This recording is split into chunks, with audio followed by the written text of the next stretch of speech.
0, 1.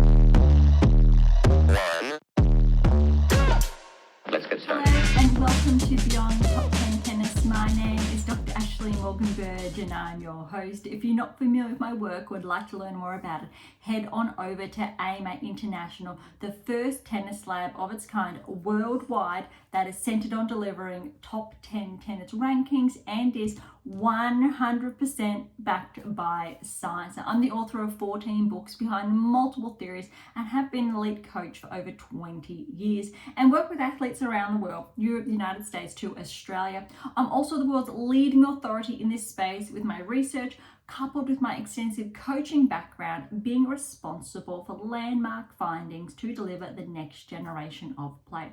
With new foundations this season of my two latest releases of My Tennis Black Book, Federer, Nadal, Serena, Djokovic, and my brand new release of My Tennis Workbook, this season is like none other before. So as always, buckle in and enjoy the ride. Welcome to another edition of Beyond Top 10 Tennis. And I think today I really want to kick things off with how new this season really has been. I've been talking about it, I think, all season. So essentially for the last 6 or 7 months now.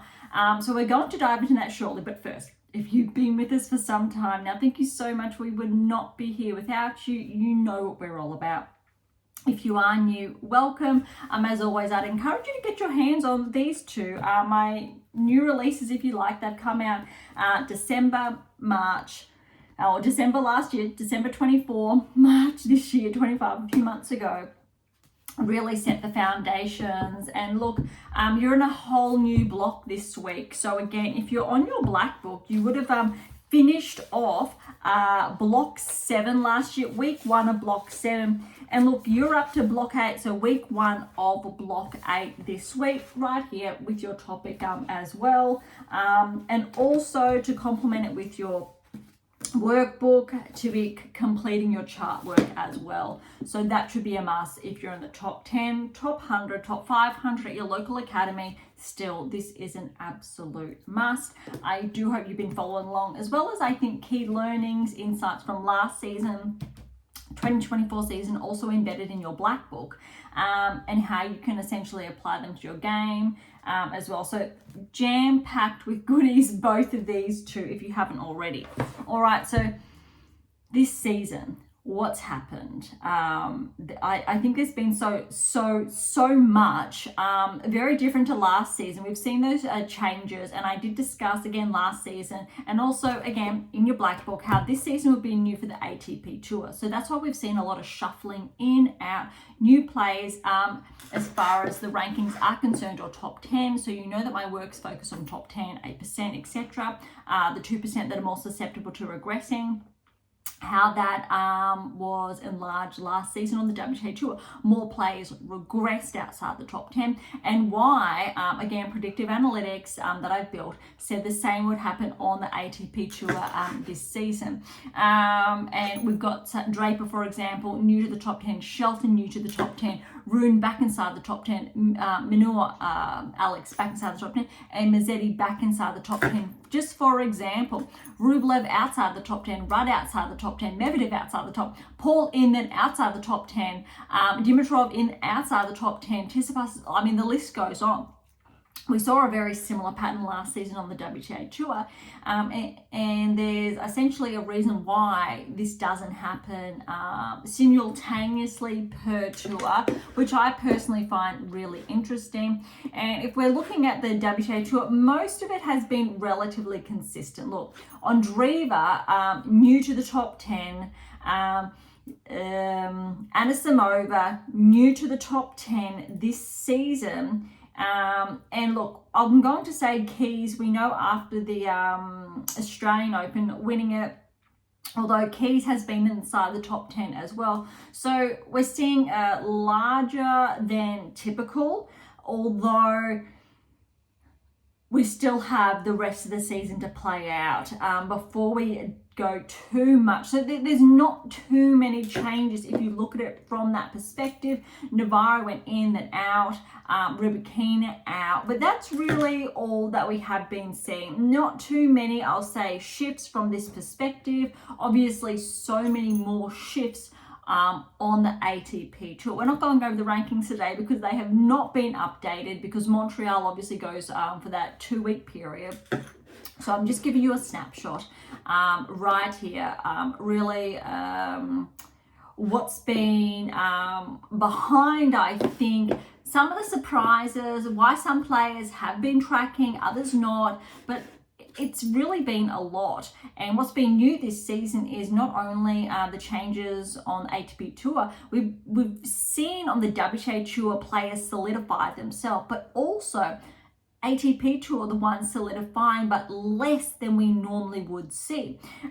We've seen some fluctuations, then some corrections. WTA Tour Swiatek, perfect example. Number 2, back to 8, number 4, then up to 3, for example. Most of the ATP players have remained. So, for example, Fritz steady inside the top 5. Draper new but holding his own. Zverev 2, back to 3, but still look holding his own inside the top 3. Djokovic, I mean, you can't say too much about that. Of course, like, he has been a constant, and I think that is underrated, absolutely underrated. But that's another discussion for another time. And we have had them. More fluctuations, I'm sure, are around the corner. I'm not going to be surprised if we get more players bouncing outside the top 10 on the ATP Tour, and maybe another 1 or 2 that have previously been inside, for example.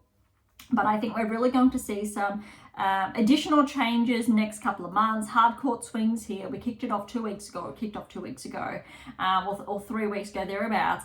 And I think with Montreal, we are going to see some additional changes as well. So let's dive in. So today's episode, not as long, I will say, but I know I do say that often and it ends up being quite lengthy. But we're not going to look at the rankings today. It's purely the results of Montreal. We got first, second, third rounds up to the round of 16. Quarterfinals kick off today. So some of them, maybe by the end of today's episode, the quarterfinals will be wrapped up. So we're coming live in conjunction with when the quarterfinals are in action. Again, those who are not familiar, we are based in Australia, so different time zones. So a lot of the events happen at different times, makes things a little bit tricky sometimes to keep pace. That said, we've got, I think, a lot of surprises on both tours, but also not surprises, consistent players. So I want to track back then to last week event, so Washington, to see if some of those players are actually tracking, if they've been able to maintain their form or not. That's what we look at as far as the data is concerned. Are these players really building on something, or did they build too soon then drop off? And we've already got players that we can see that built too soon then drop off. And I think that's a really, again, interesting discussion, because it means, as far as analytics are concerned, US Open is only, we're on 3 weeks away now, a little bit under 3 weeks away. Oh my goodness. But we're seeing positive signs, and what that means when they're dropping too soon, we need to see them uptick again. If they're not going to uptick, then we're looking at they're more likely to maybe go second, third round, 16 if they're lucky, but most likely fall. There's a lot there. All right, WTA Tours over here, ATP's over there, as always. We did touch on some of the first round results last week, I do believe. So we're going to go over some of them, not all, but I think this is going to be, let's see how we go. All right, again, Montreal, so if you are following with me, Collins, Tomova, obviously I'm going to skip the seeded players in the draw. This was interesting. I haven't really seen Collins play to the level she was playing, say, 12, 14, 15 months ago when she was ranked inside the top 10. We know her ranking has had a quite significant regression, but this was a solid performance, 2 sets. Kudermetova, Buska, not surprising there. More so surprising that Buska, I think, pushed Veronika Kudermetova 2-3 sets. But we know how well she did in Australia. Interestingly, is that she has actually been ranked inside the top 10, only for I think 1-2 weeks or so previously, a couple of years ago now.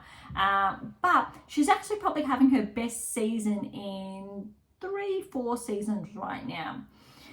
Mboko, look, Mboko, you would have heard me mention her around the French Open, I believe. She started to show some really positive signs.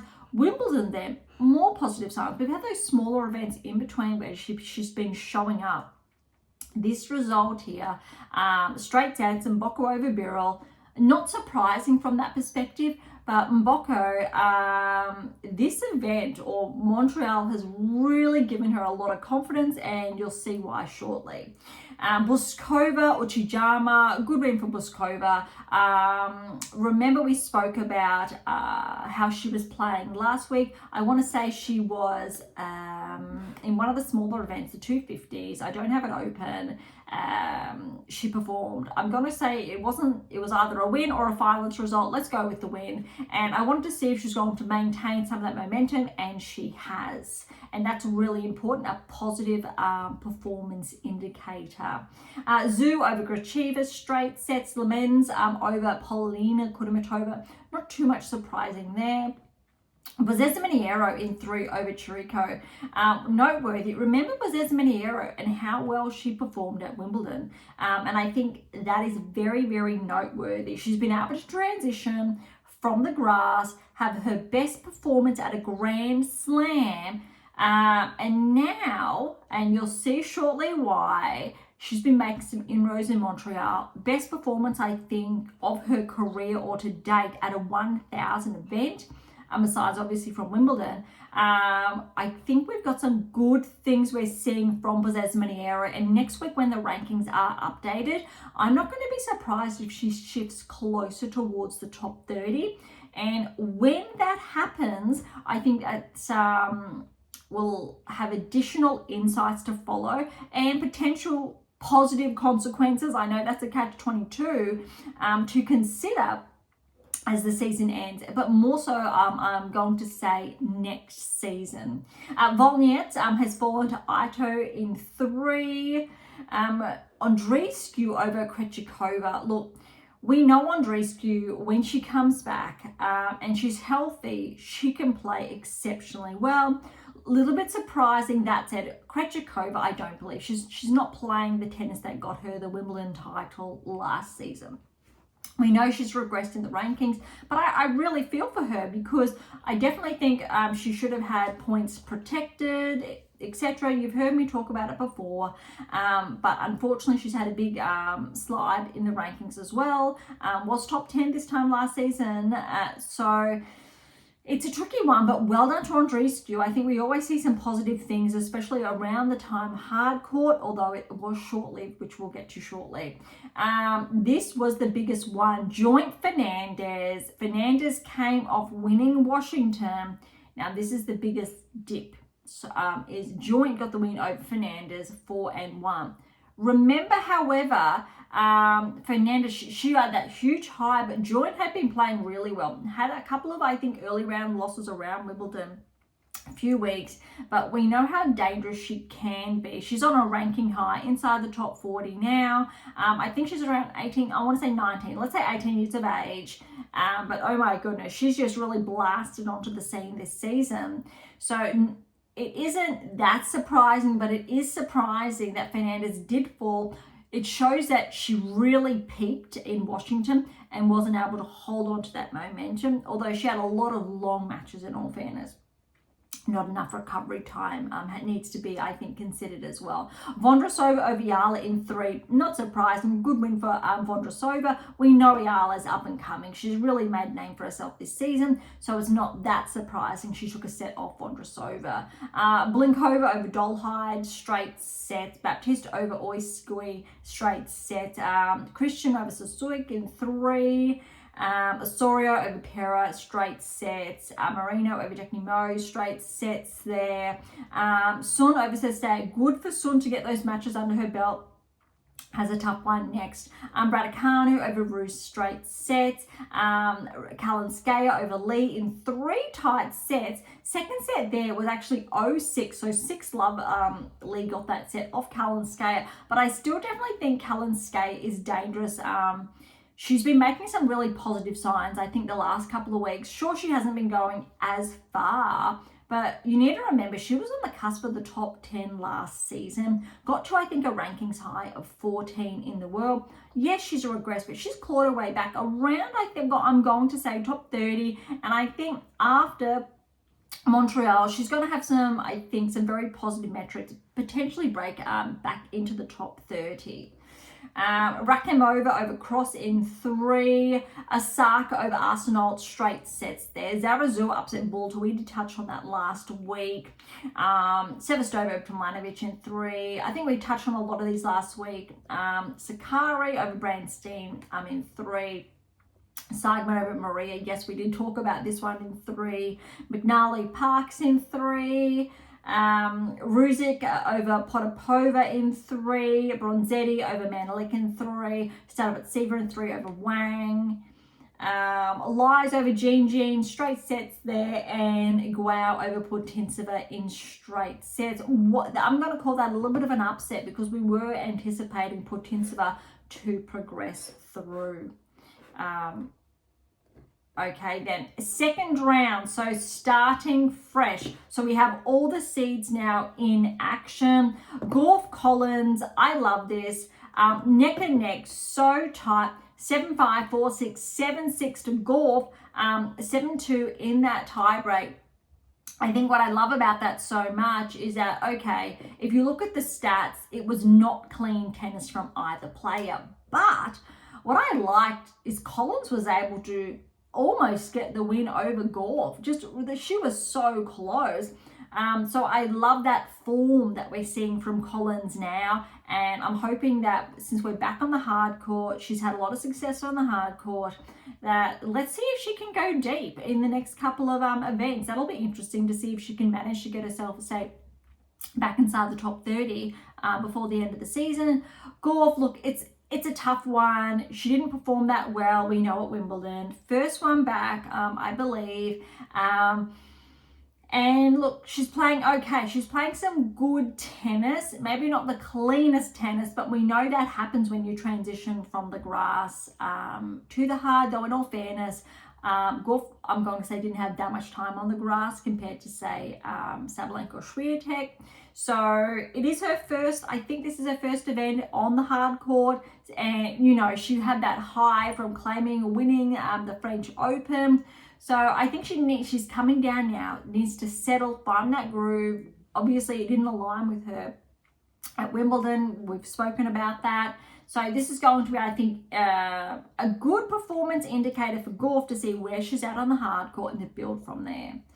Kudermetova over Danilovic. That's actually an upset. Danilovic is seeded 29, 4-2 to Veronika Kudermetova.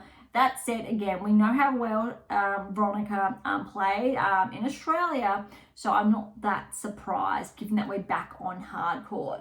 And that's, I think, an interesting discussion. We're seeing players that performed well in Australia, hard court season in New Orleans, Miami, for example. They now have a chance to see if they're able to repeat that, but also players who have maintained their form throughout the season, what their game now looks like in essentially the last or the final swing.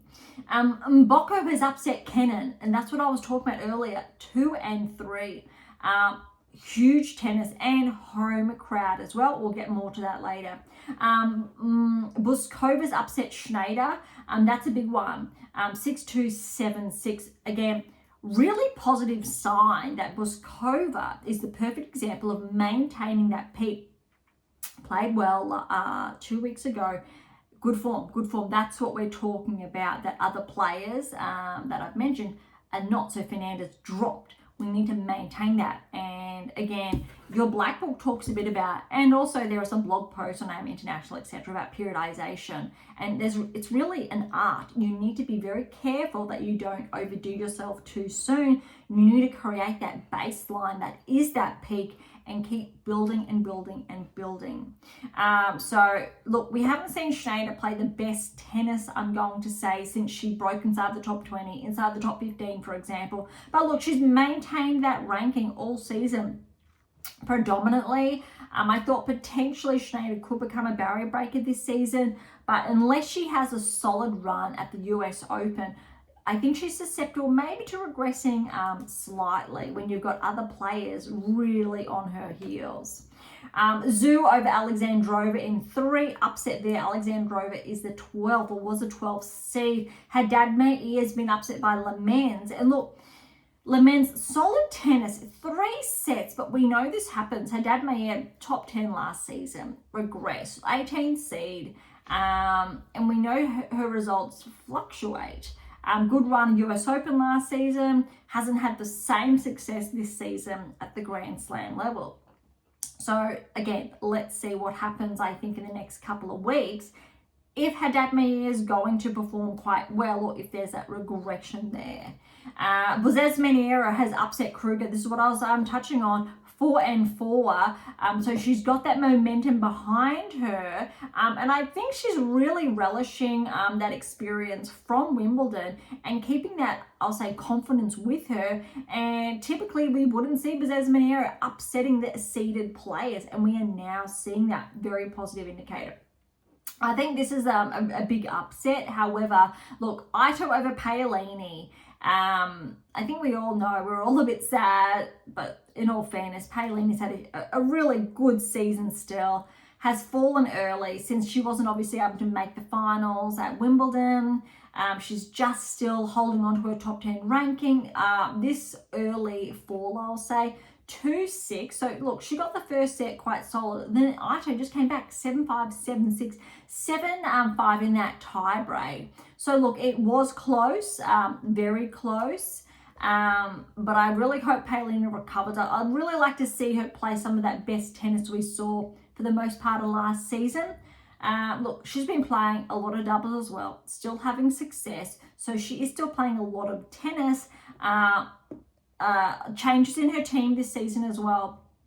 But again, we haven't been seeing as many back-to-back wins as we would like to see. Andreeva got the walkover over Andreescu. So even though I just touched on first round, Andreescu had that upset positive result, she hasn't been able to maintain that. So obviously there's a niggle of some sort, and she's had a lot in her young career. And that's tough. That comes down to periodization, your smart training, your rehab protocols, etc. So Andreeva has not had an actual match yet. So keep that in mind. She has not played a match yet until 3rd round, which we'll get to shortly. All right, Kessler has upset joint. Well, has an upset. Joint's not seeded. Joint upset Fernandez, but Kessler 4-6, 6-4, 6-3. Good showing, absolutely, from joint. Good result nonetheless from Kessler. Kostyuk over Vondrousova, that's what we want to see. 2-6, 6-3, 6-2. Kostyuk's had some early falls lately. So this is a good result. Vondrousova, that was not an easy match. I like the scoreline for Vondrousova, but I like the win for Kostyuk because I definitely believe she should be ranked inside the top 20. Khachanov over Blinkova, 1-4, nice and solid there. Rybakina over Baptiste, 4-3. You need to remember how well Rybakina was playing. She almost got the win over Fernandez in Washington the previous week. So I still think I do think Rybakina is dangerous for Montreal. Christian's upset Noskova. I'm calling that an upset. And yes, Noskova is the seeded player, 3-4. Yastremska over Osorio. That's in 3 as anticipated. Navarro got her first win, 1-2. Anisimova over Sum. This is good, straight sets. Raducanu upsetting Stearns. Stearns 32nd seed, but 2-4. Not that surprising because we know again how dangerous Raducanu can be when she's on. And we've been seeing some positive results from her lately, and I really like where that's heading. Kalinskaya has upset Mertens. Mertens 19th seed, but you know what? I'm not surprised. It's 3 sets. Look, Mertens got the first set 6-1. Went to a tiebreak in the second set, then 6-2 Kalinskaya in the third. But again, because of last season and because I've been seeing some really positive metrics from Kalinskaya, not that surprising at all. Svitolina over Rakimova, straight sets there. Osaka over Samsonova. I like this. Samsonova's been tracking. She's had some really positive results, whether we're talking about Wimbledon. Previously, looked 13th seed. She's on, I believe, a new or equal to ranking high. But Osaka, it's a little bit ironic. It was only, I think, about 2 weeks ago she split from her coach, so Serena's former coach, and it's almost like a breath of fresh air, new lease. I believe she hasn't replaced a coach yet, so she's just doing her own thing. And I think it also goes to show when you don't have the right coach on your team, it's really not working. When you do let them go, it can be quite liberating, quite freeing, especially if it hasn't been working for you and for your game. And that's something I think a lot of players don't consider. You need to make sure it's conducive to you as a whole, not just maybe as your game, but you as a whole to get that full benefit. Sometimes it really can tie you down. And I'm happy. I'm genuinely happy for Osaka. She's seeing some really good results in Montreal, and we'll get to that shortly. Some of the best tennis we've seen her play all season, or maybe, in all fairness, since she's 18 months. In all fairness, I'll say 18 months. All right, Ostapenko, good tight win over Zarazua, 3 sets there. Sevastova's upset Lynette in 3. Pegula, first match back again for all these seeded players. A very good win over Sakari, 7-5, 6-4. But I like the scoreline for Sakari. There's not much in it, and I think that's a positive sign. Unfortunately, Sakari probably won't pick up many points from this, obviously falling in the second round. But I'm really rooting for her to get those matches under her belt, to let her claw her way back inside the top 30, maybe top 20. I still think she has that potential, that capacity, but obviously having going against a top 10 player very early on, that's tough. But need to remember that Sakari was a top 10 player up until the beginning of this season. Keys over Seidman, really solid result. I think Keys is she's going to be dangerous, this hard court swing. She just really likes, I think, the hard court. And look, I'm really curious to see come US Open if Keys is going to be able to really go deep like she did in Australia. May not obviously win it, but I'm definitely not writing her off. McNally over Shramkova, that's an upset, straight sets there. Benchik over Bouchard. Look, Bouchard, first round, she got her first win at a 1,000 men, I think, in 12 months, maybe longer, maybe 2 years, I'm not too sure. But look at this, she's playing Benchik, who just got to the semi-finals of Wimbledon. Actually, I take that back. The semi-finals, my apologies, of Wimbledon. And Bouchard's taken her to 3 sets. Her last match of her career, 6-2, 3-6, 6-4. She was able to get a set off one of the best players in the world, one of the top players. And I think if we saw more of Eugenie, that would have been great. We just haven't really seen her on tour. We know that ranking has had a significant regression. I know it's in the hundreds somewhere, but this was to win that first round and to push Benchik to 3. I thought that was a really great way to go out. All right, Makova, straight sets win over Ruzic. Tauson, straight sets over Bronzetti. Stadabatseva upset Fresh. Fresh is a 21 seed, but Stadabatseva 6-1, 6-1. Lies has upset Pavlyuchenkova. And look, Pavlyuchenkova, quarters at Wimbledon, 3 and 4. Well done to Lies. Swiatek got her first win on hard court, 6-3, 6-1. So this is her first tournament back since winning Wimbledon. So again, keep that in mind. All right, third round results. Gorf over Kudermetova, still very tight, 4-6, 7-5, 6-2. Mboko's upset Buskova, and I'm calling it absolutely an upset, 1-6, 6-3, 6-love. I'm not going to be too surprised if that final set Bouzkova just ran out of gas from peaking, and just really dropped off because she's been playing a lot of tennis. But best result ever for Mboko at a 1,000 event, and it's her home slam. Zhu over Lemens. Both players, I think, were not anticipated to get to the third round, but Zhu riding that high, 2-2.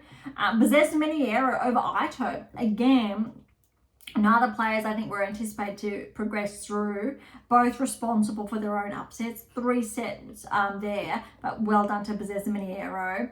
And here's the upset. So again, Andreeva's first match on hard court. By first round, walkover second round, had Kessler first round. Kessler's 28 seed, 7-6, 6-4, a 7-5 in that tiebreak. So well done, Kessler. We're going to have to wait, I think, till next week now to see Andreeva in action and see if she can, I think, pick up where she left off from. You know, she played good at Wimbledon, played great at the French Open, but she's had a huge season. So I won't be surprised if we see a little bit of a drop either. All right, Kostyuk, a very good win over Khachanov, but look, this was neck and neck. So again, well done then also to Khachanov. 3-6, 6-3, 7-6 in the third, 7-4 for that tiebreak. Close, and there's a lot more closer match, or more closer matches, my apologies, that we will be talking about. Rybakina over Christian, straight set, 6-love, 7-6, a little bit brutal, but again, Christian neck and neck in that second set, but again, I still believe Rybakina, she's really hot right now.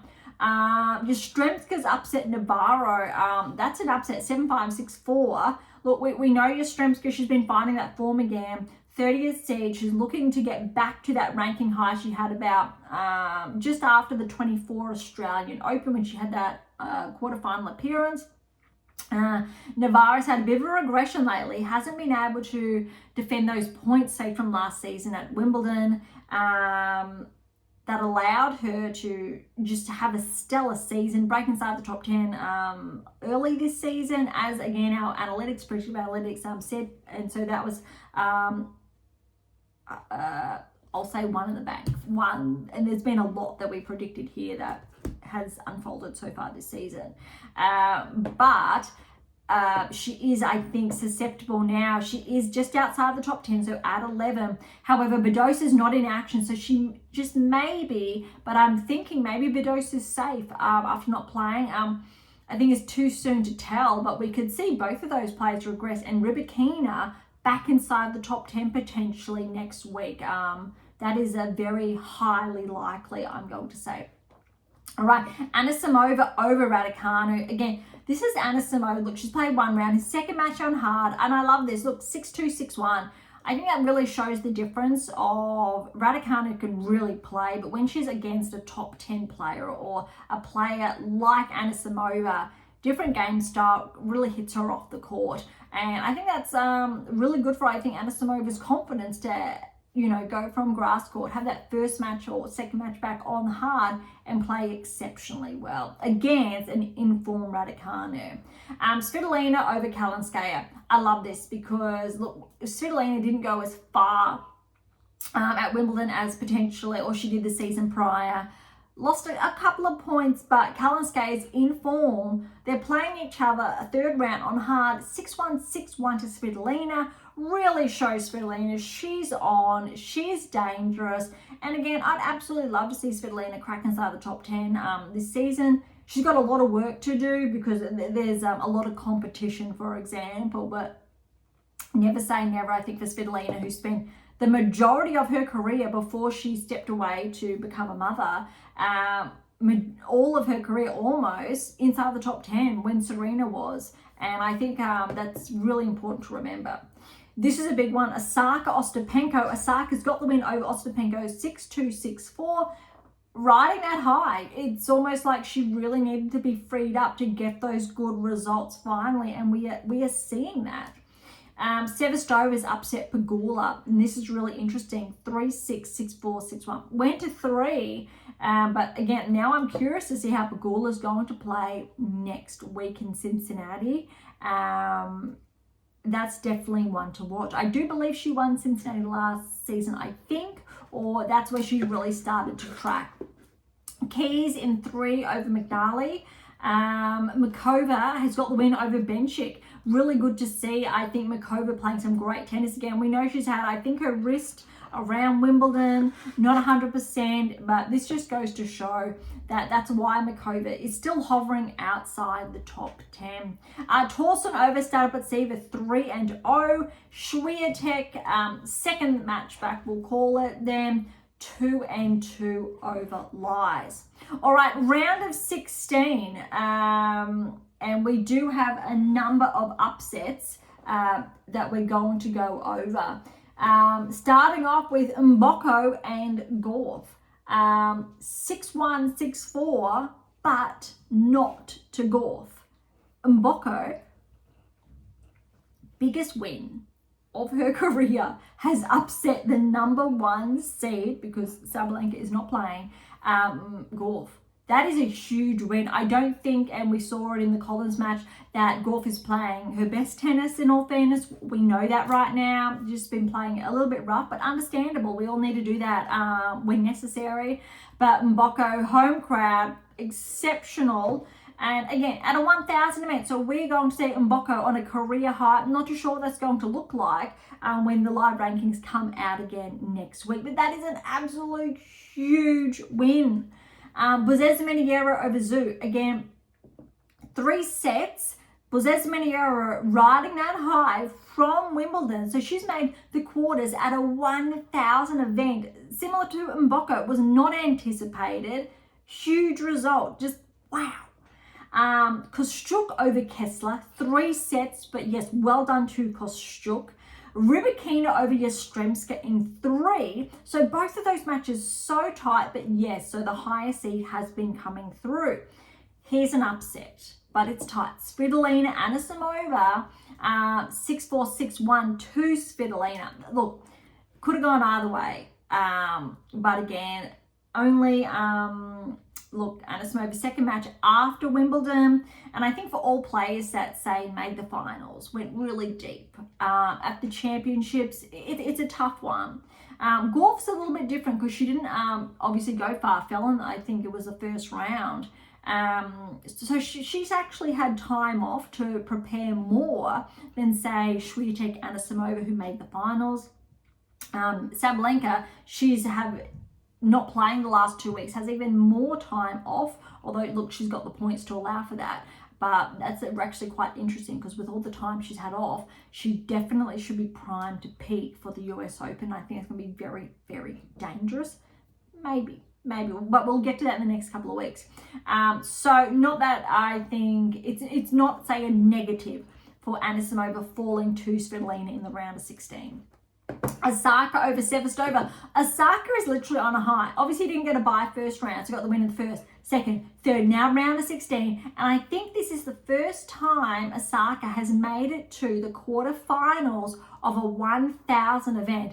Absolutely this season. I think maybe last season as well. And I think potentially she's going to get a number of points. And if Osaka continues this groove, she will align with our metrics from earlier this season, the predictive analytics that said top 30 by the end of the season. I definitely think Osaka has the game for top 20 when she's playing like this. All right, Keys got the win over Makova. It wasn't easy. 3 sets. Last set was 7-5. Another big upset, but aligned with, say, Anisimova's upset, is Tauson with the win over Swiatek. It was, however, 7-6, 7-1, 6-3. So look, it was close. Only Swiatek's second match back on the grass. Hasn't obviously had that much time, or third match back, my apologies, to find that form. But look, getting, I think, 2 wins on the hard, like Anisimova, then a tight or close round of 16, it's okay. I'm not going to read too much into it. But we want to see, similar to Swiatek and Anisimova, obviously after Wimbledon, how they're going to play in the following week when Cincinnati comes. I think that's when we can have a look at when players regress or not progress, etc. All right, so they are all the round of 16 results. We're pausing there because quarterfinals are currently underway as we're going live. But I think what we're going to do before we head on over to the ATP Tour is last week, all right, Washington last week, really important. The players who made the quarterfinals, Fernandez, she's already out of Montreal. So is Tauson. Rybakina is still in. Fritz is out. Kalinskaya is out. Tauson's still in. Raducanu's out. Sakari's out. So you heard those two names, hopefully. Tauson and Rybakina. Look, Kalinskaya, yes, played well too. And Kalinskaya made the finals, remember, of Washington last week, which means Kalinskaya was riding that high. Raducanu made the semis. That's why she was playing good tennis before she fell. Fernandez, though, fell very early and was so tight with Rybakina, remember, those 3 tie breaks. So I'm looking at this. I'm looking at Washington, and I'm really impressed. Tauson, Rybakina. Okay, Kalinskaya, I'll give Raducanu maybe there. But Tauson and Rybakina are the standout players. And so Tauson will play keys. Rybakina, Kostyuk, Svitolina, Osaka, and Mboko, Bouzas Maneiro. So one of those top 2 will make their maiden semi-final at a 1,000 event. That's huge for both of them. Predicting, obviously, Rybakina. Svitolina, we would say over Osaka, but look, Osaka's not seeded. Let's see what happens. And, you know, keys Tauson, that's going to be really interesting, I think, to see if Tauson can play or maintain the form she had against Swiatek.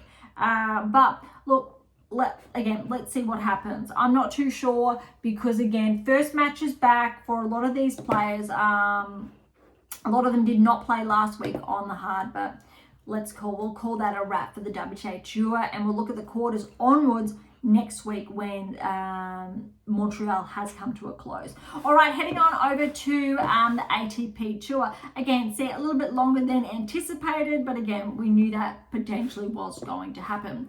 All right, starting off with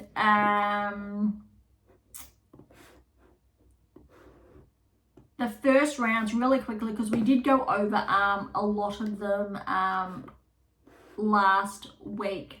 Just checking where, yeah, all right. I wanted to touch on before the players we're going to keep an eye on. Fritz, Davidovich Fokina, Shelton, Tiafoe, Medvedev, Mute, de Minaur, Nakashima. They were your top 8 from Washington. So that's a heads up. I know I didn't share until later on the WTA Tour. All right, here we go. And I did go over a lot of them last week, so I'm going to go really quickly for those not familiar, say, with last week or who want to quickly catch up. Walton over Bonzi in 3, Skulkate over Fonseca straight sets, Echeverry in 3 over Herbert, Minaur over Martin straight sets, Shravinka over Block straight sets, Arsenault over Royer straight sets there, Kekimich over Howells in 3, Mapeshi Pericard over Mokazuki straight sets there, Duckworth over Shang straight sets, Bartels Vera over Monfils straight sets. We did touch on that last week, yes. Tien over Smith in straight sets, Opelka off in a straight sets, Fikovic over Fernley straight sets there, Nava over Berge straight sets, Baggins over Popyrin. I apologize as always for the mispronunciation, but that was 3 sets there for Baggins. Softon 3 over Blanchett, Watanuki over Altima in 3, Vukic over Martinez straight sets, O'Connell over Singh straight sets, Komasano Zuma straight sets, Galamo over Rindenek straight sets, Manazan over Delan straight sets, Queen over Nishioka straight sets, Mandarin over Garon in straight sets, oh my goodness, Gaston over Bellucci in 3, that was a retirement there, Boo over Kopriga, straight sets, Mute over Brooksby straight sets, Boyer over Kokovic straight sets, almost there, Carino Buster in 3 over Draxel, McDonald over Goffin straight sets, Gigante over Coric in 3, Carlos Baena straight serve over Ugo Carabelli. Oh my goodness. All right, that was really quickly intentionally. So let's kick off with the second round matches where all the seeds are in action. Keeping in mind also that there's no Sinner, there's no Alcaraz. Zverev is the #1 seed in Montreal. All right, so this is Zverev's first match back on hard court. Got the first or second round, but his first match win over Walton, 7-6, 6-4, 8-6 in that tiebreak. Good, not going to read much into that. It's his first match back on hard. I really want to see how Zverev, I guess, picks up his form. Analdi, 3-set win over Schoolcate. Look, 3 sets. Schoolcate, well done to push Analdi to 3. But again, I'm not going to read too much into that. Chevry has upset Greekenswall. That's surprising there, and that's straight sets. Surundolo over Minaur in 3, but that's not surprising because Minaur's been playing some really good tennis this season, even though he's not seeded. 7-6, 4-6, 6-4. Medvedev, good win over Shavinka. He's a lucky loser, but look, again, first match back for a lot of the seeds, so I'm still liking that, and we know how well Medvedev can play on the hard courts. Popyrin over Arsenault, so 7-6, 6-3, and I do believe Popyrin is a defending champion. So winning last season really skyrocketed Popyrin inside the top 30. I think it was around 50 in the world or thereabouts. Huge. And he's really been able to maintain his ranking since. And I guess the concern is that if he doesn't go deep here, we will most likely obviously see that rankings regression. And it'll be interesting to see if he maintains, I guess, his ranking inside the top 30, or there's a bit more of a regression around, say, 35, 36 in the world. Mueller over Kekmanovic in 3, anticipated. Rune over Mapeshi Pericard, that would have been actually a really tough match. Although I have noticed Mapeshi Pericard not, say, playing the same level we saw him play earlier this season, 7-6, 6-3. So I'm going to say that's a really good win actually for Rune. I know I've been a bit harsh on him because his results have really fluctuated, but maybe we're seeing some really good things now, and Rune can push a little bit further. Mazzetti over Duckworth, that's a good one there, 5-1. Michelson over Bouzas Maneiro, 7-6, 6-3. First upset here is Shapovalov has been upset by Teen. Keep in mind, Teen had those big upsets in Australia, really made his mark. But it's tight nonetheless, 7-6, 7-5, and the tiebreak was 7-4. Opelka and Makak, that's an upset. Although it's not too surprising. Opelka and his serve, we know what he's capable of. Makak's had, I'll say, some ups and downs this season.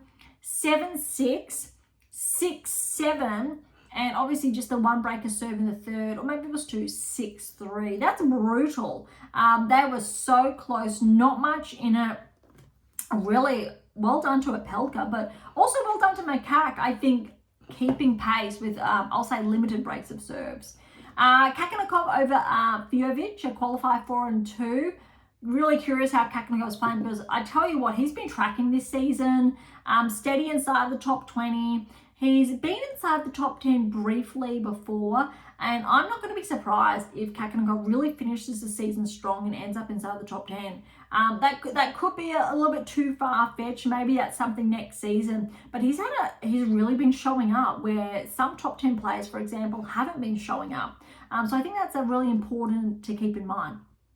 Nava's a qualifier, got a win over Utme in straight sets, which means Nava, he's going to have a really good uptick in the rankings next week as a qualifier. Borges in 3 over Bagnis. Bagnis is a qualifier, so not too surprising, but 3 sets there. Rudd, good to see him back in action. 3-3 over Sorflin, good win. TFO over Watanuki in 3 sets. Remember, second round, so good. Vukic has upset Norrie. 31st seed there, 3 sets. I'm not going to say that's too surprising. A little bit harsh, but Norrie can get a bit up and down. We know how well he played on the grass. I'm going to say hard's not obviously his best surface. Here's an upset here. O'Connell over Tsitsipas. It's unusual not to see Tsitsipas obviously seeded around 10 or top 10. It's 23rd seed. 6-4, 4-6, 6-2 to O'Connell. Look, we know, all right, maybe not spoke about Tsitsipas parting ways with Goran Ivanovic. I just blundered that, but you know who I'm talking about. And I wrote somewhere about it that it was a really good move because unfortunately, Goran started to talk about Tsitsipas's game. And in all fairness, that's not something he did with Djokovic. And I thought that was really unfair, really putting Tsitsipas's game or behind the scenes in the spotlight. That was really unnecessary, unprofessional. And I think having done that, I'm hoping we're going to see some good things from Tsitsipas. I'll say in the coming weeks. It'll be interesting. I think maybe we need to wait a few months. But with the right person on his team, some good things I'm sure will happen again. But I think he's just been struggling to find that. Yes, his dad's back coaching him. And I think himself and his dad actually needs to work on a lot of things to really fine-tune that relationship. Because obviously it's worked in the past, but something's broken. So whatever's been broken, get to the roots of how or why that was broken, and then I think they will be able to move forward. Minaur over Kamasana, straight sets, good win there, 4-2. Kaboli over Galano in 3. Good wins all around. Here's an upset here of Manazan's upset Ogor Elisame, 21st seed. And look, remember earlier this season, Felix was having a huge season, a number of titles. I think it was 2 or 3 titles. Great tennis, rankings high again. Not equal to, because he has been inside the top 10, but broke back inside the top 30, top 20. Then now he's inside the top 20, I think thereabouts. 4-4 those for Manazan. Nakashima over Quinn, straight sets anticipated. Shelton over Manarino, 2-3.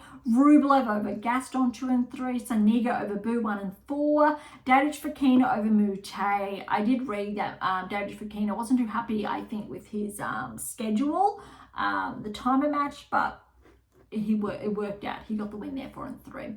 Menzik over Boyer, 4-4, and all anticipated. These are all the seeds coming through. Fils over Carino Buster, 3-4. Lecheka over McDonald, 7-6, 6-4. Diallo over Gigante, straight sets, and Fritz over Caraballas Faina, but it was tight, 7-5, 7-6. So far, not many surprises. So I think all anticipated players are progressing. Third round, we do have some upsets. All right, Zverev got the win over Naldi. Wasn't easy though. 6-7, 6-3, 6-2. Surundulo over Echeverry, 3-4. And this was a really big one. Popyrin and Medvedev, 5-7, 6-4, 6-4 to Popyrin. I think that's a really tough one for Medvedev.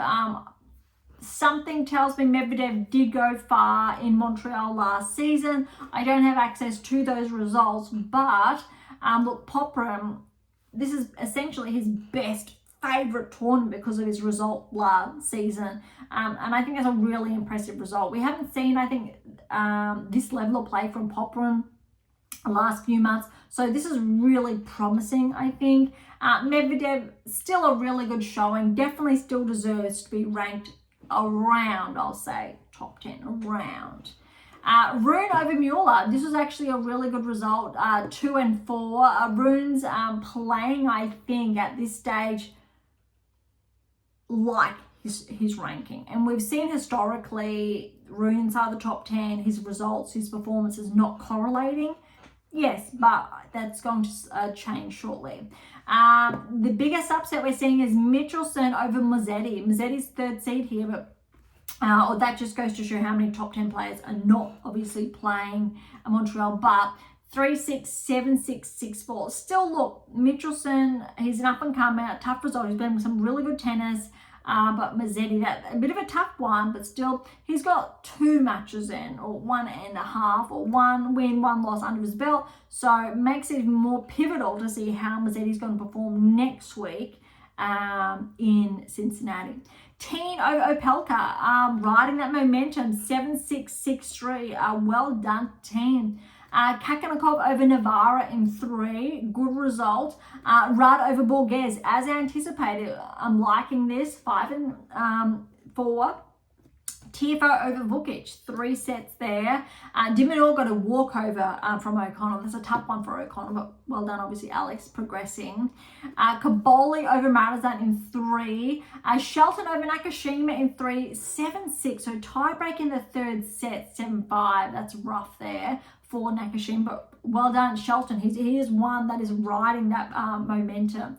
Rublev over Sonigo in 3. David Fokino through over Menzik. That's an upset. Menzik 12 seed, David Fokino 20 seed, 2 and 4. Again, so he's riding a bit of that momentum as well from last week. Again, remember, finals fell in a really tight tiebreak to de Minaur. Slight upset, but look, Lecheka's 19th seed, Phil's is the 15th seed, went to 3, 3-6, 6-3, 6-4. Good match, I think, from both players' behalf. Well done to Lecheka. Although, remember, I think it was prior to Wimbledon, I did say Lecheka is on the watch. He's been playing really well, some solid results, and I think he was going to break inside the top 20, broke inside the top 20. And I'm curious to see how he plays on the hard courts, because this is, I guess, his first season now where he's really on the radar or caught my eye, and that I'm going to be able to more closely look at him on hard court. Fritz, good win over Diallo, 4-2. All right, round of 16. Let's keep in mind all the players, those 8 players I mentioned at the very beginning. I will say them after we've shared these results. All right, Zverev over Cerundolo, 6-4, then 1-love. Cerundolo had to retire, but still good result for Zverev. This is an upset. But again, you heard what I said about Popyrin in Montreal last season. He's riding that wave. Popyrin with the win. 4-6, 6-2, 6-3. That's what I'm talking about. That Rune would have been anticipated to get that win. He is capable of that with that ranking, but that's just not correlating. And we do see those fluctuations. Until we see more consistency, I believe, in Rune's game, we're not going to see him go deep at a Grand Slam or not consistently. But well done, Popyrin. That's a huge result to get back into, I'll say, the quarters of Montreal. Michelson over Teen, anticipated. Look, Michelson, he's a 26 seed. Wasn't, I guess, meant to get to the round of 16, but he is the seeded player over Teen, 3-3. Slight upset here is Khachanov and Rudd. Rudd obviously would have been favoured, but in all fairness, given how well Khachanov's been playing, he got the win, 6-4, 7-5. Tough one here, de Minaur Tiafoe, it went all the way, 6-2, 4-6, 6-4. Good job, or great job for Alex. You know, he's riding that win from last week in Washington. Tiafoe wasn't that top 8, so it was tough, but a very good result. Shelton over Kaboli. Again, Shelton's continuing with that momentum, 6-4, 4-6, 7-6.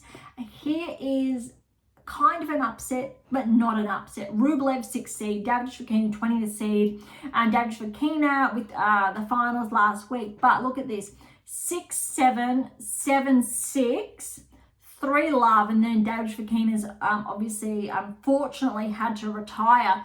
Huge win for Rublev, sticking with it, and I definitely think experience got him over the line there. David Fokina, really, I think he peaked and something's happened, so he's dropping. Hopefully he's healthy for Cincinnati since he's playing so well. But I still think with a round of 16 result in Montreal, it will help his ranking further as well, which means he should be able to get a seed come the US Open to allow him to more easily get at least to the 3rd round. And that'll be interesting, I think, to watch a round of 16. But Rublev, we're actually seeing, I think, some of his best tennis that we have not seen in some time now. Fritz, really tight Lecheka. This was so brutal. All tie breaks, similar to that Fernandez Rybakina match last week with all the tie breaks. Fritz over Lecheka, but it was a matter of points. 7-6, 6-7, 7-6, 7-4, 5-7, 7-5. It was so close. Could have gone either way. That's really huge, impressive. All right, which means our quarterfinalists, Zverev, Popyrin, Michelson, Khachanov, Minaur, Shelton, Rublev, Fritz. So they're your top 8.